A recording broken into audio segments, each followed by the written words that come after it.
तो प्यारे विद्यार्थियों नमस्कार, स्वागत है आप सबका एक और नए वीडियो में। प्यारे विद्यार्थियों, आज हम यहाँ पर देखने वाले हैं कक्षा 11वीं पूरक परीक्षा 2024 के लिए राजनीति शास्त्र विषय का पूरा क्वेश्चन पेपर और इसके पूरे सॉल्यूशन को। तो आप सब लोग यहाँ से इसको पूरा देखकर जाइएगा, जिससे कि आपको पूरा का पूरा ये अच्छे प्रकार से समझ में आ सके।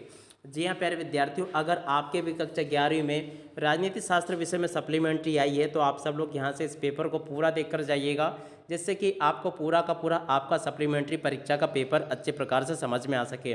टोटली जिस प्रकार के क्वेश्चंस मैं यहाँ से आपको बताऊंगा, इसी प्रकार के क्वेश्चंस आपसे परीक्षाओं में पूछे जाएंगे। तो चलो जल्दी से हम आगे बढ़ते हैं, समझते हैं कक्षा 11वीं की पूरक परीक्षा 2024 के लिए आपका राजनीति शास्त्र विषय के पूरे क्वेश्चन पेपर को और इसके पूरे सॉल्यूशन को। तो देखिएगा, टोटली आपके पेपर में 23 क्वेश्चंस होंगे और इसी प्रकार का क्वेश्चन पेपर आपसे परीक्षा में पूछा जाएगा, जैसा कि आज हम यहाँ से डिस्कस करने वाले हैं। तो इसलिए आप सब लोग यहाँ से इसको पूरा का पूरा देखकर जाइएगा। तो चलो जल्दी से हम आगे बढ़ते हैं, समझते हैं आपके पूरे परीक्षा के क्वेश्चन पेपर को और इसके पूरे सॉल्यूशन को। तो देखो, इस प्रकार का पूरा पेपर आएगा आपका। अब चलो जल्दी से हम इसके पूरे सॉल्यूशन को देख लेते हैं। तो देखिएगा प्यारे विद्यार्थियों, इस प्रकार का आपका पूरा पेपर होगा। आप लोग यहाँ से इसको देख लीजिएगा और पूरा का पूरा समझ भी लें। पहला क्वेश्चन भारत का संविधान है। तो देखिएगा प्यारे विद्यार्थियों, भारत का संविधान कैसा है? लिखित व निर्मित संविधान है, ये इसका राइट आंसर आ जाएगा। उसके बाद में अगला क्वेश्चन, मानव अधिकार दिवस कब मनाया जाता है? तो देखो प्यारे विद्यार्थियों, 10 दिसंबर को मानव अधिकार दिवस मनाया जाता है, ये इसका राइट आंसर आ जाएगा।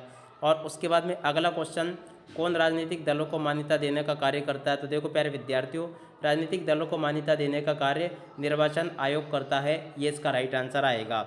अब उसके बाद में अगला क्वेश्चन देखते हैं क्या लिखा है, तो आप सब लोग इसको भी पढ़ लीजिएगा।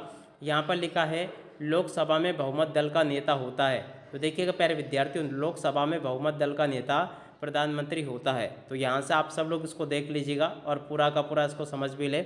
उसके बाद में अगला क्वेश्चन, संविधान संशोधन किस अनुच्छेद में वर्णित है? देखो प्यारे विद्यार्थियों, इसका राइट आंसर क्या होगा? इसका राइट आंसर आपका आ जाएगा ये वाला 368 में। उसके बाद में अगला क्वेश्चन पढ़ते हैं, सामाजिक जीवन की मूलभूत आवश्यकता है। तो देखिएगा प्यारे विद्यार्थियों, सामाजिक जीवन की मूलभूत आवश्यकता क्या है? अधिकार। तो इस प्रकार से यहाँ तक कि आप लोग इन क्वेश्चंस को देख लीजिएगा, ताकि आप सब लोगों को ये सभी के सभी क्वेश्चंस और उनके आंसर अच्छे प्रकार से समझ में आ सके। अब चलो जल्दी से हम आगे बढ़ते हैं, आगे के क्वेश्चन और उनके आंसर को देखते हैं। तो देखो, यहाँ पर आपसे इस प्रकार से रिक्त स्थान पूछे जाएंगे। आप सब लोग यहाँ से रिक्त स्थानों को देख लें और अच्छे प्रकार से इनको समझ भी लें। पहला क्वेश्चन, नीति निर्देशक तत्व से लिया गया है। कहाँ से लिया गया? आयरलैंड के संविधान से इसको लिया गया है। राज्यसभा के सदस्यों की संख्या कितनी है? तो देखो प्यारे विद्यार्थियों, राज्यसभा के सदस्यों की संख्या 265 है। उसके बाद में अगला क्वेश्चन, राज्यसभा का पदेन अध्यक्ष होता है। तो देखो प्यारे विद्यार्थियों, राज्यसभा का पदेन अध्यक्ष कौन होता है? उपराष्ट्रपति। तो यहाँ से आप लोग इसको नोट कर ले, उपराष्ट्रपति राज्यसभा का पदेन अध्यक्ष होता है। उसके बाद में अगला क्वेश्चन पढ़ते हैं, पंचायतों के चुनाव वर्ष में होते हैं। तो देखो प्यारे विद्यार्थियों, पंचायतों के चुनाव 5 वर्ष में होते हैं, इसका राइट आंसर आएगा। उसके बाद में अगला क्वेश्चन, संविधान एक दस्तावेज है। तो देखो प्यारे विद्यार्थियों, संविधान एक कानूनी दस्तावेज है, यहाँ से आपको ये लिख लेना है। उसके बाद में छठे नंबर का क्वेश्चन, नागरिकता प्रकार की होती है। तो देखो, नागरिकता 2 प्रकार की होती है। उसके बाद में धर्मनिरपेक्ष राज्य की कामना करता है। तो देखो, समान नागरिक संहिता की कामना करता है, ये इसका राइट आंसर आएगा। अब इसके बाद में इधर आ जाते हैं, इन प्रश्नों को देखते हैं। तो देखो, यहाँ से आप सब लोग इन प्रश्नों को भी देख लीजिएगा, सही जोड़ियाँ बनाकर लिखिए।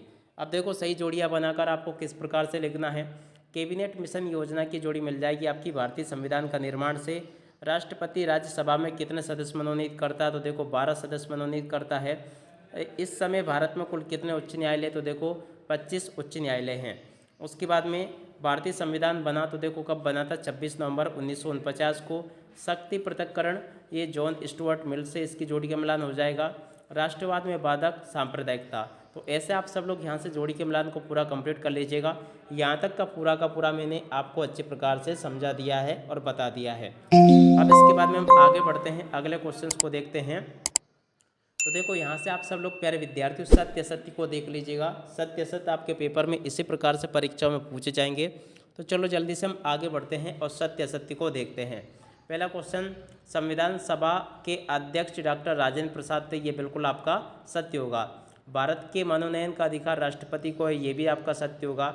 भारत में न्यायपालिका संसद के अधीन है, ये भी असत्य होगा। भारतीय संविधान अलिखित है, ये भी असत्य होगा। प्राकृतिक समानता जन्म से ही प्राप्त होती है, ये भी सत्य होगा। भारत एक तानाशाह देश है, ये आपका असत्य होगा। तो इस प्रकार से यहाँ से आप सब लोग सत्य असत्य को देख लीजिएगा। ए टू जेड यहाँ तक के सभी क्वेश्चंस मैं आपको बता चुका हूँ। अब इसके बाद में हम आगे बढ़ते हैं, अगले क्वेश्चंस को देखते हैं। टोटली जिस प्रकार के क्वेश्चंस मैं आपको बता रहा हूँ, इसी प्रकार की आपको सप्लीमेंट्री परीक्षा के पेपर में देखने को मिल जाएंगे। तो आप सब लोग इनको अच्छे से कंप्लीट जरूर कर लीजिएगा, क्योंकि आप सब लोग अपनी परीक्षाओं में इनको अच्छे से लिख कर आ सके। तो आप सब लोग इनको अच्छे से ज़रूर देख ले और पूरा का पूरा इनको समझ भी ले। अब चलो जल्दी से हम आगे बढ़ते हैं और बाकी के प्रश्नों को और उनके आंसर्स को देखते हैं। तो देखो यहाँ पर आपको क्वेश्चन दिए गए हैं, भारत में कौन कौन से धर्म है। तो देखो हिंदू, मुस्लिम, सिख, ईसाई, जैन, पारसी, बौद्ध आदि धर्म है। मुख्यमंत्री किसे अपना त्यागपत्र देकर पदमुक्त होता है। तो राज्यपाल को। अनुच्छेद 356 किससे संबंधित है। तो देखो ये राष्ट्रपति शासन से संबंधित है। न्याय का क्या मतलब होता है। तो देखो सभी को समानता मिले और किसी के साथ भी अधिकारों का हनन ना हो, इसको हम न्याय कहेंगे। उसके बाद में समानता से क्या तात्पर्य है। तो देखो जाति, धर्म, लिंग, स्थान आदि के आधार पर कोई भेदभाव नहीं करना, इसको हम समानता कहेंगे।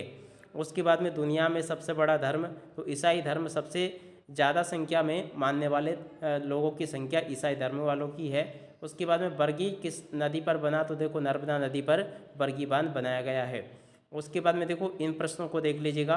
क्रिप्स मिशन क्या है, ये भी आपके पेपर में पूछे जाएंगे। मौलिक कर्तव्य क्या है, बंदी प्रत्यक्षीकरण क्या है। इसी प्रकार के क्वेश्चंस होंगे जो कि आपके पेपर में परीक्षाओं में आपको देखने को मिल जाएंगे। तो आप सब लोग इनको देख लें। और उसके बाद में देखिएगा यहाँ पर जो क्वेश्चन आपको दिए गए हैं, जैसे कि नौकरशाही क्या है, कार्यपालिका क्या है, सार्वजनिक वयस्क मताधिकार क्या है, और उसके बाद में सार्वभौमिक वयस्क मताधिकार क्या है, विधायिका किसे कहते हैं। इसी प्रकार के क्वेश्चंस होंगे जो कि आपके पेपर में आपसे परीक्षा में पूछे जाते हैं। तो आप सब लोग इनको अच्छे से कंप्लीट जरूर कर लीजिएगा। नागरिकता के प्रकार आपको बताने हैं। धर्मनिरपेक्षता क्या है, अल्पसंख्यकवाद किसे कहते हैं, शोषण के विरुद्ध अधिकार क्या है। इसी प्रकार के क्वेश्चंस आपके पेपर में आपसे पूछे जाते हैं। और जैसे कि लोकतंत्र में चुनाव का क्या महत्व है, चुनाव सुधार की समीक्षा आपको करनी है। भारत एक धर्मनिरपेक्ष राज्य समझाइए, समाजवादी पंथ निरपेक्ष राज्य को समझाना है। न्याय के प्रकार कौन कौन से हैं, ये आपको बताना है। उसके बाद में देखो इन प्रश्नों को देख लीजिएगा। ये क्वेश्चन दिए गए हैं। न्यायपालिका के कार्यों को समझाइए, भारतीय संघवाद की विशेषताएं बताइए, स्वतंत्रता की नकारात्मक अवधारणा की व्याख्या आपको करनी है, प्रतिबंध क्यों आवश्यक है। उसके बाद में देखो ये वाले क्वेश्चंस देख लीजिएगा। महिला मताधिकार के पक्ष में तर्क देना है, समानता के महत्व को आपको समझाना है। तो इस प्रकार के क्वेश्चंस होंगे जो कि आपके पेपर में परीक्षाओं में आपसे पूछे जाते हैं। सभी के सभी क्वेश्चंस मैंने यहाँ से आपको बता दिए। तो आप सब लोग इनको अच्छे से कंप्लीट जरूर कर लीजिएगा। टोटली यहाँ तक के क्वेश्चंस अपन देख चुके हैं। तो आप सब लोग इनको अच्छे से कंप्लीट कर लें। और देखो अगर आपके सप्लीमेंट्री आई है कक्षा 11वीं में, तो आप सब लोग इस पेपर को अच्छे से रिवीजन कर लीजिएगा। और साथ ही साथ में इस साल आपका जो वार्षिक परीक्षा का पेपर हुआ था, उसका भी आप लोग अच्छे प्रकार से रिवीजन कर लीजिएगा। तो इसी प्रकार के क्वेश्चंस आपसे पेपर में पूछे जा सकते हैं। आप सब लोग इनको कंप्लीट जरूर कर ले। अब इसी के साथ में इस वीडियो को यहीं पर पूरा करते हैं। नमस्कार, जय हिंद, जय भारत।